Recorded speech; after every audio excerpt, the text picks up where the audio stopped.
Hi, this is Ned Siegfried from Siegfried & Jensen. As proud sponsors of BeliefCast, we hope you are inspired by Todd's weekly podcasts, which contain so many courageous stories of recovery and personal growth. Remember, it's not what happened in the past that matters, it's what happens in the future. We invite you all to work hard and be optimistic about your future. Enjoy today's podcast. Welcome back, everybody. This is Todd Sylvester with the Todd Inspires BeliefCast. Thank you once again for tuning in.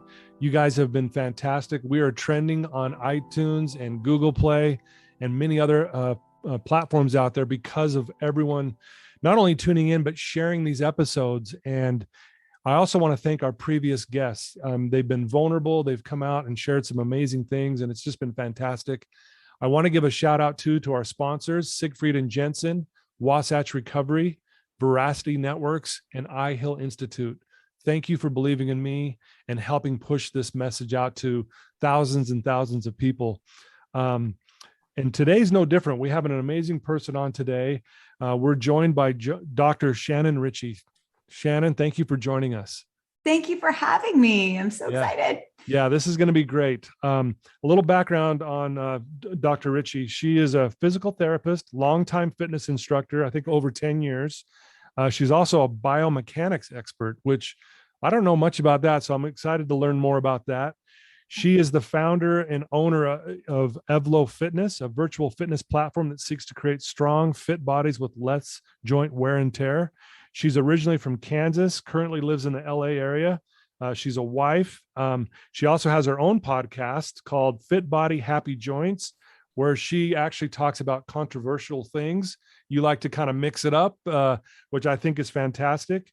You use neurology, physics, and anatomy principles to challenge the common damaging mindsets, which I'm huge on mindset. So I'm excited to talk more about that. We'll give all your contact information here at the end, but she also has a blog. I mean, the list goes on. She's been on TV. She's been on many podcasts, and we're just very blessed to have you on today, Shannon. Well, thank you. I'm honestly honored that somebody is bringing me on to talk about things other than like nitty gritty science, biomechanics stuff. I'm just like, what's me? So I'm really excited to be here. No, we are too. I'd like to start off. Tell us a little bit about where you grew up and a little bit about your childhood and your family.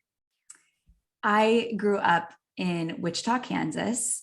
Okay. I come from a very large Catholic family. I have two brothers, but my mom is one of 7 and my dad is one of 9. Oh, so wow. Huge family. Yeah. And, my cousins, I had cousins that lived right next door to me growing up. And so, they became my second family and, I would consider them sisters. Okay. My parents are amazing. My dad actually owns his own aerospace manufacturing company. So wow. He has been an entrepreneur since I can remember. And he is really my inspiration for becoming an entrepreneur myself. And okay. I like to think that a lot of his qualities, kind of rubbed off on me. I was always, supported by my family, always encouraged to be creative and try new things and think outside of the box. So that's awesome. I'm like, I honestly had, I really did have a very privileged upbringing, and not to say that there weren't issues. Of course there were, sure. But that's a little bit about growing up. I think like I grew up in going to Catholic high school and grade school, where the Catholic high school that I went to, I have mixed feelings about because, I was just talking about this in class this morning. Like I wanted to be in honors. I wanted to like be in cum laude. I wanted to do all the hard things in school. And I remember like one of my counselors was like, your test scores aren't good enough to be like in honors. Like we just don't recommend it. And I just remember being so discouraged, so beat down. And I was like, well, I can try, I can do it. And they were like, we really think that it's not a good idea. And it's so funny because like from then on, I was just telling class this morning, like that moment has motivated me for like the rest of my life. And since then I went on to get a doctorate, and I just want to think like, I wonder if that counselor like could see me now. But yeah, that's a little bit about upbringing. Yeah, no, thanks for sharing that. I love that. And you are a very driven person. Would that be a fair way to describe you? Driven? Oh gosh. I'd like to think so. It goes in waves, right? Sometimes I'm like, let's get it, let's go. And sometimes I feel totally like I don't want to do anything. I think being driven is a constant practice that you have to continue to fuel the fire. It doesn't just come. But yeah, I do like to create drive for myself. But it takes effort for sure. Yeah, no, I love that. You mentioned a few things that you learned from your parents, and that's a question I love to ask is, what were some of maybe the biggest lessons you've learned from your parents? Obviously you talked about they taught you to be creative, to think out of the box, that kind of thing. Any other, things that they taught you that really stands out for you? I think I've learned a lot from my parents as far as like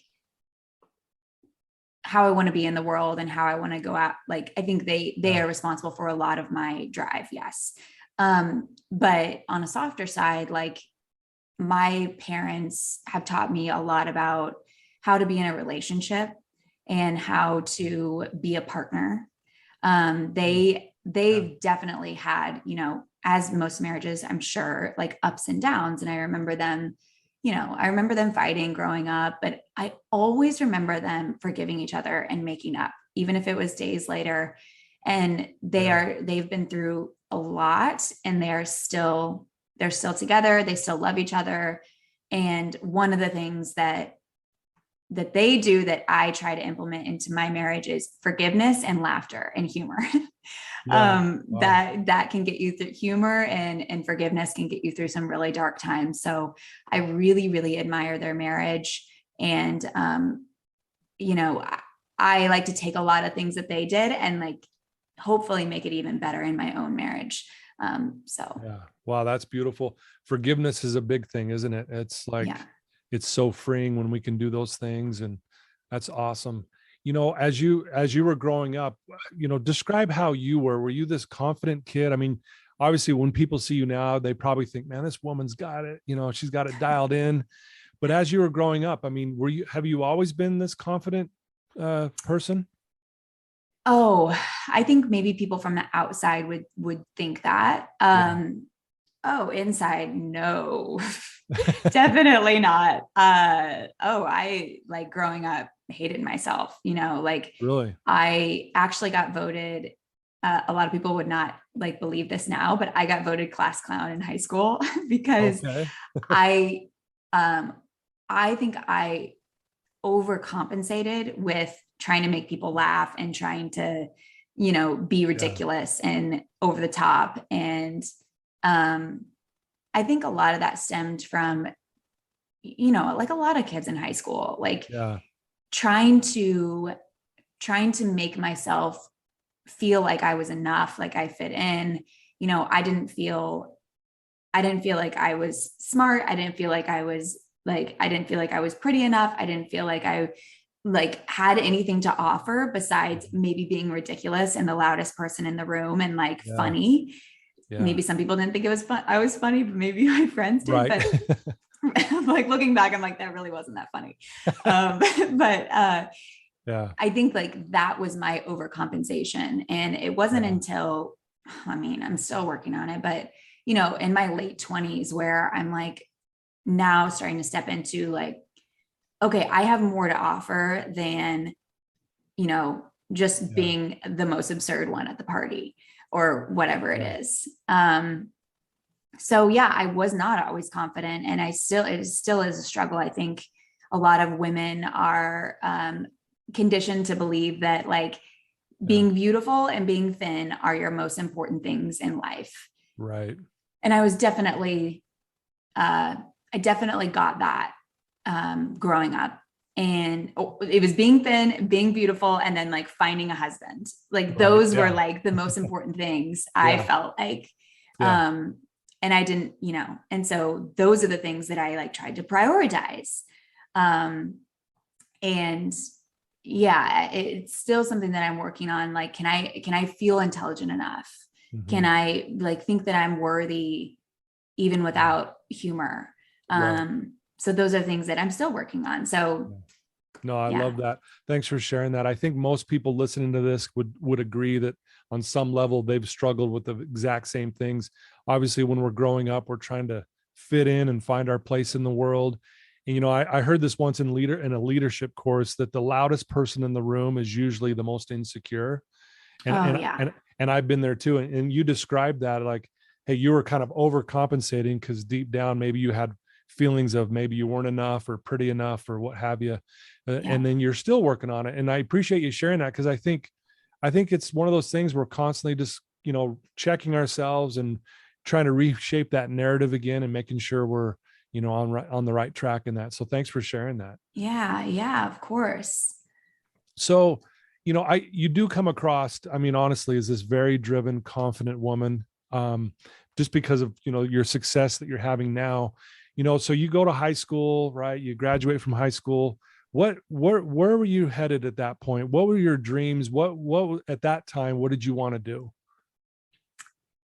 Well, it was still, school was really important to me. It always has been.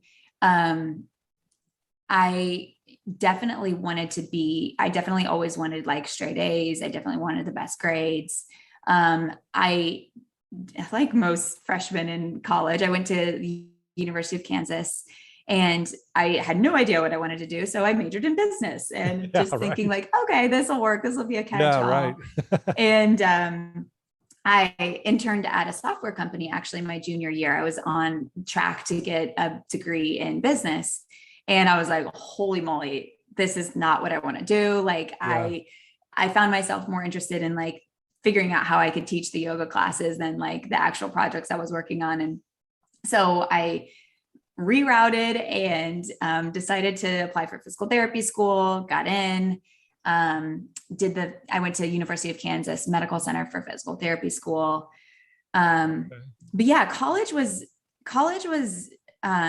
better than high school, but definitely challenging in its own ways. I think you're still trying to figure out, who the heck you are when you're in college.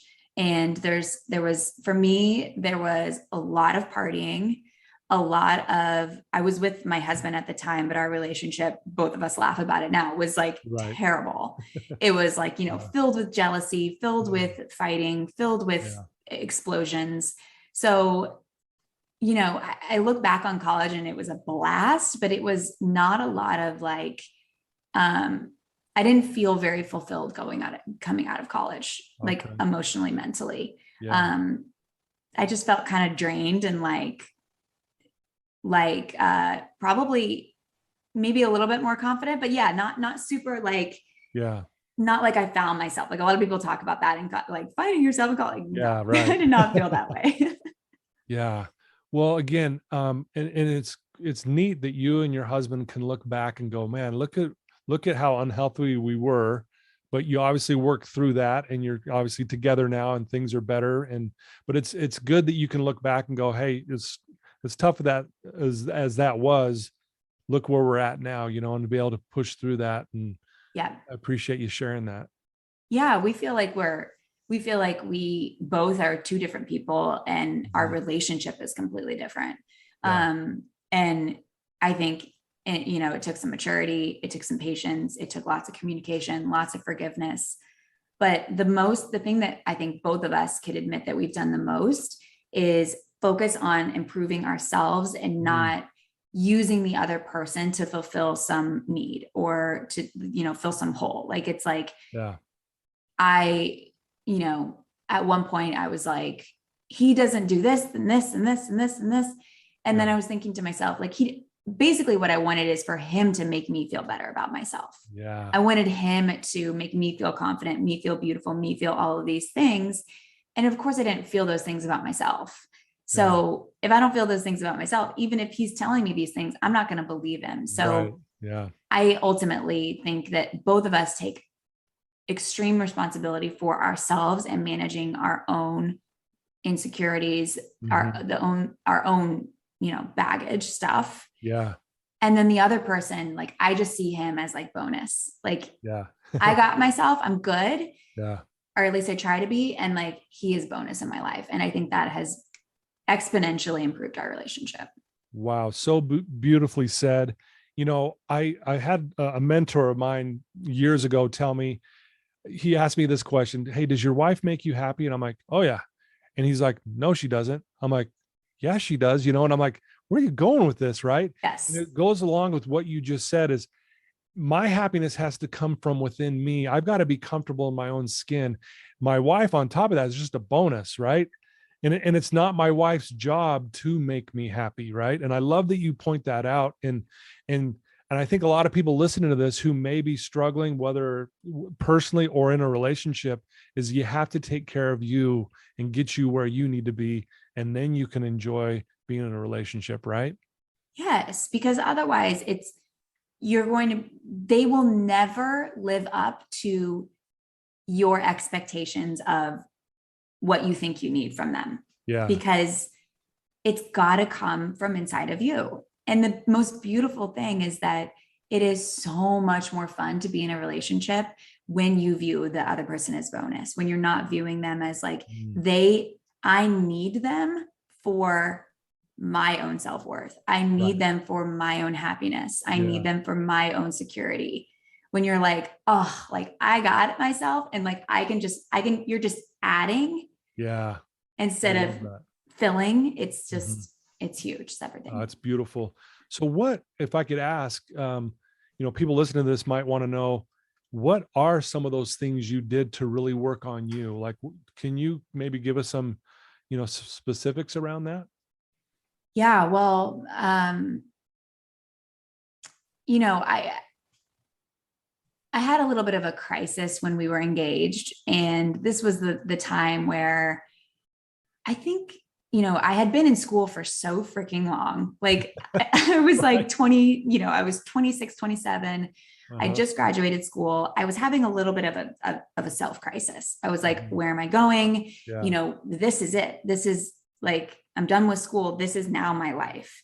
And not only is this my life career wise, but this is my person for the rest of my life. And I was like, whoa, it just felt like a lot. And I was like, is this what I want? Is this what I pictured? I'm not where I thought I would be emotionally. I'm not, my job isn't doing this and this and this for me. My person isn't doing this and this and this for me. Right. Why are they not giving me what I think I deserve? And so ultimately I had to, I found a couple of podcasts that truly did change my life. One of them is the Life Coach School podcast by Brooke Castillo. Have you listened? Yeah. Oh yeah. Very good. Yeah, very good. Amazing. Yeah. I'm actually a part of her coaching membership, and I will say it's changed my life. Yeah. And she, again, is what motivated me to really look inside and think like, okay, what are the things in myself that I have been taught to look for in somebody else? I was taught growing up, you need a man to take care of you. You need a man to provide for you. You need a man to make you feel beautiful. You need a man to da-da-da-da-da-da. Yeah. And those beliefs were so deeply wired in me. And when my husband, Kenneth, wasn't, complimenting me every 5 seconds or whatever, I was like, oh, this isn't working. This isn't what it's supposed to be. So what did I do? So I listened to podcasts. I did a ton of therapy. I did a ton of self-help, or digging deep. I did a ton of journaling. I had a full-blown crisis. Like I remember breaking down at work, crying. I mean, low, thinking about should I call the whole wedding off? Is this what I want? 6 months before the wedding. And right. Yeah. Yeah. So it was the best thing, hands down, that has ever happened to me, because if that hadn't happened to me, I truly don't believe I would be where I am today. I truly think that was my pivotal point that then put me on this path of taking responsibility for myself from here on out. Wow, I love that. I'll tell my clients, adversity is the wake-up call to your greatness. Oh, and so here you are going through this adversity, right? This crisis. And I love that you point out it's the best thing that ever happened to you, because look where you're at now. And I think we have to go through some of those really difficult trials and adversity to actually have this, this powerful woman that you are now, start to come out and blossom, go, you know what, I can do hard things. I can get through this, and I can, improve myself. So that was beautiful. Yes. Well, thank you. Something that, having a business is high highs and low lows. Yeah. And so they still keep coming. It's not like they stop. Right. But, I think something that I've recently started telling myself is like, this is my teacher. Like when something bad happens, and I'm low, I'm like, this is my opportunity. Like, what am I going to learn from this? This is my teacher. This is my test. And then when I think of it that way, it just reframes it so much. It's almost like, yes, it still sucks, but it almost like puts a layer of excitement in there. Cause it's like, oh, like I'm going to be able to come out of this on the other side and be, a layer of me will be new. So that's what I've been trying to do lately. Cause again, I just know the lows are going to keep coming. So I got to prepare for them. Be prepared. Yeah. I love that. Before we get into what you do for your living and helping others, I'm really big on mindset. And I think mindset, can destroy us, or our mindset can set us free. And I know you work with a lot of clients and a lot of people. What do you see, like, just from your perspective, what's the mindset that you notice a lot in your clients that hold them back the most? Like, what's one of these beliefs that kind of keep people stuck? Well, I think, I work with mindset around exercise, but I think it's actually deeper than that. Okay. A lot of us are conditioned to believe that, again, I think this goes back, especially women. I'm sure, men maybe deal with it too, but, be thin, be beautiful. Those two things will equal worthiness. And so there's a layer of that that's deeply rooted in us. And then on top of that, which I think is kind of the same thing, just disguised in a different way, or packaged in a different way that maybe sounds a little bit better, is like no pain, no gain. If you grind yourself into the ground, like you will be that beautiful and thin, and then you'll finally be worthy. Yeah. And so like, I think that a lot of us are conditioned to believe that like exercise and our workouts need to like completely deplete us and completely wear us into the ground and like Yeah. And all of these little tiny like norms are, in my opinion, again, I'm sure people would disagree with this, but in my opinion, are kind of, getting at like, you're not enough. You're not enough. You're not enough. Yeah. Work out really hard, kill your body, destroy your joints. Yeah. But it doesn't matter if you're skinny and beautiful, because then you'll be worthy. Yeah. So I think like that's something that, I had to work through with myself. And again, I was able to more or less come out on the other side of it. Not saying that it's always perfect and smooth sailing, but and those are the things that I really try to work with my clients. And it's so fascinating because people come to me for exercise and they come to me for physical, to be able to exercise with less joint issues. But the result is, for a lot of them, like, this is trickled into my life. I now feel like more at peace in other things in my life. And I think it is because a lot of it really digs all the way down to like your self-worth and knowing that you're worthy. Yeah. Just as you are. I love that. So well said, Shannon. I was reading through a bunch of your testimonials from clients that have, shared their experience with working with you. And without fail, I'm not kidding you, every single one of them put in there, I'm happier. Every one of them. I don't know if you've noticed that, but I mean, as I was reading, like everyone's, I'm happier now. I feel so much better and I'm happier now. And I think, what you just mentioned, that no pain, no gain attitude. But this is something you're going the other direction, which sets you apart, which makes you different, right? And that's kind of what Evlo Fitness is all about. So tell us why you decided to go down that road, because I think you were one of those women that was working, no pain, no gain. I'm going to work out so hard. And then you can't stand for 15 minutes because you're sore. Yeah. So talk exactly. about your experience with all of that, and then why you created your business. Yes.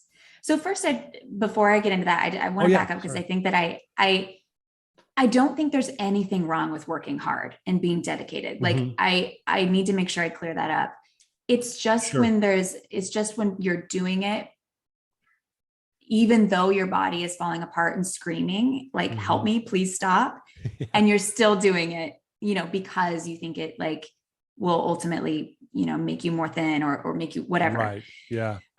So I don't think there's anything wrong with working hard at all, like in your workouts or life or whatever. But so, yeah, I mean, I struggled, I've always struggled with body image. I think PT school is when it kind of hit its peak, because I was burning the candle at both ends. I was, trying to teach on the side. I was trying to nanny. I was trying to make money. I've always been a hustler. And I was also in school, a difficult program. And so, at somewhere along the line, I became, I don't know when this happened, but I kind of started to become obsessed with exercise. And there would be days where I would exercise for, I would exercise 3 times a day sometimes. Right. And, at the age of 24, my body started falling apart. I was squatting with a really heavy bar on my back. I was not recovered or rested. And I herniated a disc in my back, and that spiraled into, not recovering enough for that, continuing to exercise. That spiraled into what I think was probably a hip labral tear. This is all self-diagnosis, but hip labral tear, wrist pain, shoulder pain, neck pain. Like I was spending, I was getting worked on by my colleagues like twice a week. I was getting massages almost every week. And yet I was still going back to over exercising, not listening to my body, doing exercises that I knew weren't good for my body, but that I thought were going to burn more calories or were going to, continue to make me thin. I was obsessed with what I was eating. I was tracking everything constantly, not to say that tracking can't be sometimes useful, but I was doing it in an obsessive way. I was also at this time, and this is something that I don't broadly speak about, but I think it's important to say, I was prescribed Adderall. And so I was probably, looking back, I was probably abusing Adderall. And so just to keep me going. And so I wasn't eating enough. I was rail thin. I had no muscle, and my body felt horrible. And, at some point I was just like, this is enough. I cannot continue to do this. And so I got off the Adderall. I, started eating more. I started exercising way less. And this was, around the time, and, 6 months-ish later, I was like, oh my gosh, I feel like I have a new body. I'm sleeping better. Like at that time when I was over exercising, I was actually getting night terrors. So I would wake up every night, like screaming, thrashing. My husband and I laugh about it now, but it was scary at the time. Like one time I would hallucinate, and I thought that he was someone like trying to get me, and I spun around and kicked him like as hard as I could. And we laugh about it now, but like it was like really disruptive. And so after I changed up all of those things, changed up how I was exercising, how often I was exercising, I was eating more, I was off the Adderall, I started sleeping better. My mood improved, my mental health improved, my body changed. So not like I was thinner then, but like I finally started to notice muscle, and my joints weren't hurting. And I could, God forbid, I could sit on a plane without back pain. I could sit on a bar stool without back pain. I could, do all these things. And I just felt like I stepped into a new person for sure. So that was kind of my inspiration for starting Evlo. And as a practicing physical therapist, I was working with people who were dealing with the exact same thing. They looked amazing. they looked like fit and strong, and they could probably squat like 3 times their body weight. But again, they couldn't do the simple things like, run around the yard with their kids, or like sit on a uncomfortable bar stool. Yeah. And so I just thought there's got to be a way that you can be fit and strong and not feel like you're falling apart. Because it just felt all too common. And so I thought there's got to be a better way. So that's ultimately why I started Evlo. And that's where we are. No, I love that. And hence the name of your podcast, Fit Body, Happy Joints, Yes. Yes. I love that. Well, and again, that's kind of what sets you apart. And I think that's great because you're kind of bucking the trend a little bit. But again, we talked about how adversity leads us to our greatness. Because of that struggle that you went through, you've created this platform now, the way you handle these things. And I would imagine, again, like I said, reading through those testimonials, just having people say, man, I feel so much happier now in my life. And that's got to make you feel really good knowing that you're giving back in that way. Yeah. I mean, because I can see, I saw what an impact it made on me. Yeah.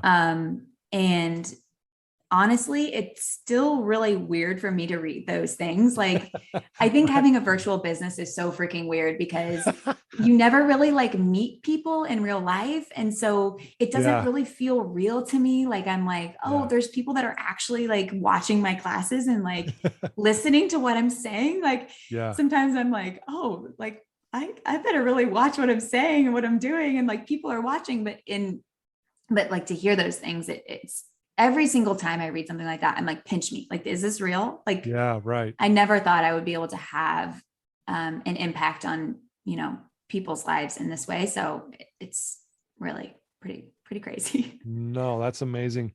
So what does a day look like for you, Shannon? Tell us what your day looks like. I know you're very busy, but tell us what you like. Do you have a morning routine that you do for yourself? What does your day look like? Days are different. I'm very structured with my calendar because I tend to be a workaholic, and I will work all night long every single day if I don't put some boundaries around it. Right. So I am like a little bit of a crazy person with my calendar.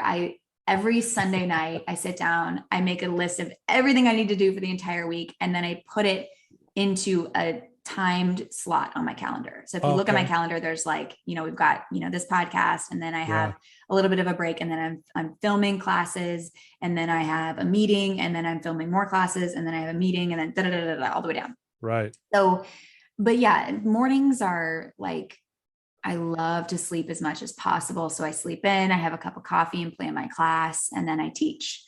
And then after I teach, it's different day to day. I spend a lot of time on my podcast every week. So I do a lot of research, and writing and recording. I spend a lot of time on content creation for our membership and then for social media. That's awesome. We have a team now. So there's two gals that work on the back end that I coordinate with. And then we have 3, we're about to hire another teacher. We have 4 teachers. That's awesome. So trying to mentor them and help them and provide them with anything that they need. So days are very structured. But because I just, like to create boundaries for myself, because I know if I don't pour into my own cup, it's not going to be good for anyone. So for sure. Yes. Oh, that's awesome.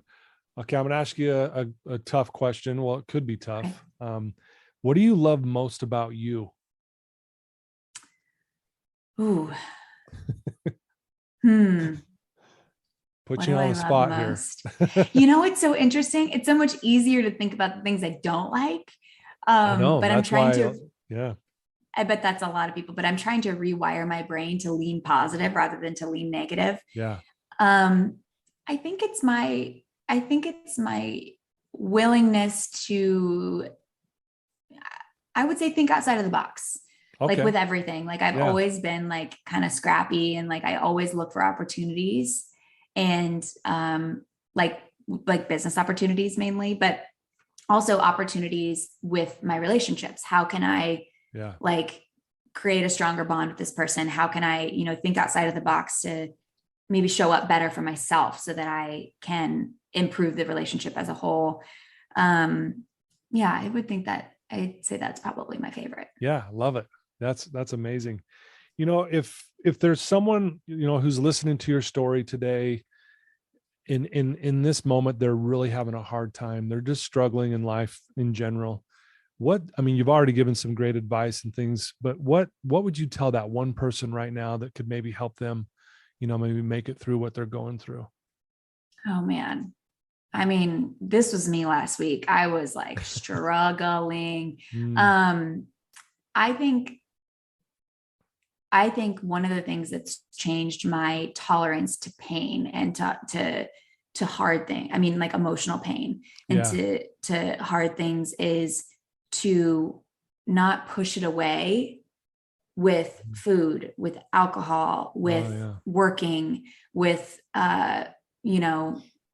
sleeping or whatever, not push it away, not resist it, but like feel it and just allow myself, because I believe that pain is temporary if you feel it. If you allow yourself to feel it, emotions are always temporary and they will move through you. But if you resist it and you're afraid of it and you don't want to feel it, it perpetuates and gets bigger. Right. So I think like one of the best things I've been able to do, and of course I'm not a therapist. And so like, everybody take this, not medical advice. No, this is great. No, this is your personal experience. We love it. You're good. Yes. I think like your ability to feel like pain and like, just be like, describe it in my body. Like, oh, this feels heavy. This feels like my stomach is like, oh, nauseous. Like I feel, or like sometimes I'll just cry. Like, I think being able to feel pain and know that it's going to pass through you and it's not going to kill you is one of the best things, because then you can come back on the other side of it. And I think, I always tell myself like, I'm a human, which means I am built to tolerate negative emotion. As humans, we are built to tolerate negative emotion. We can do it. Yeah. It's just, this is going to pass through me. This is temporary. Let's go. Love that. I think, most of our problems in our life come from resisting that. We're built for it. I love that you said that. That is awesome. Very great advice. Thank you so much for sharing that. You've got a podcast, you're a fitness instructor, you've got your own business, you do online courses. You've got a lot going on. Is there anything on the horizon do you got any plans that you want to do that maybe you could share with us? Well, I have big dreams for Evlo. I don't know how it's going to look, but I would love for Evlo I would love for the Evlo method and the whole philosophy and the whole mindset to be more of the norm in the fitness industry rather than the exception. Right. I would love, to see more availability for really high quality education for fitness professionals. So maybe Evlo will someday, I don't know yet, we're still playing around with it, but maybe Evlo someday will become a school for fitness professionals as well as a membership. But like, as far as like 2022, we are really just honing in on like, how can we make this program better and better and better? So hopefully we're potentially, fingers crossed, looking at bringing on people full time, which will be really fun. Right now, everyone's just contractors. Sure. So bringing on people full time, and then continuing. I've got some things up my sleeve for the Evlo membership, but just continuing to make it better and more accessible. Very cool. I have no doubt you'll do that. Again, you're a very driven woman. I love it. Powerful. Oh, thank you. No, I'm serious. This is so great. If someone wants to reach out to you and find more information about your program, maybe they want to ask you a question specifically, what's the best way for them to find you and to learn more about you? Yes. So evlofitness.com is where I would go first. evlofitness.com. There's a ton of information on that page or on our website. They can try me on Instagram at Dr. Shannon DPT. So it's dr.shannon.dpt. Great. And I sometimes will get questions about like personal rehab, like advice. And I can't give answers about that. Sure. because, I got just like legally. So if anyone asks questions about like, what do I do for hip pain? What do I do for I can't answer those questions, but anything else, feel free to shoot me a DM. And I try to get to my DMs. Sometimes it gets overwhelming. Yeah. Well, you have a huge following on Instagram. You got a lot of people who really love what you're doing. Again, you're a very impressive woman. That's one of the main reasons why I wanted you on my show, is just the way you carry yourself. I mean, I love what you do, but just the way you carry yourself. Thanks for, being vulnerable on the show today. You've shared some things, which has been, a vulnerable thing to do. So thank you for being willing to do that. Well, thank you for holding the space for people to do that. I think what you're doing is really amazing. I think when people share those harder things, like, it makes you feel more connected, and it maybe makes people feel like they aren't alone. So I think what you're doing is really incredible and very important. So thank you for having me. I'm honored. Oh, no, thank you. And, I love what you said about connecting. I think when we're connected when we feel connected, we're never more fully alive in those moments. And so it's great to connect with you today. And again, congrats on all your success.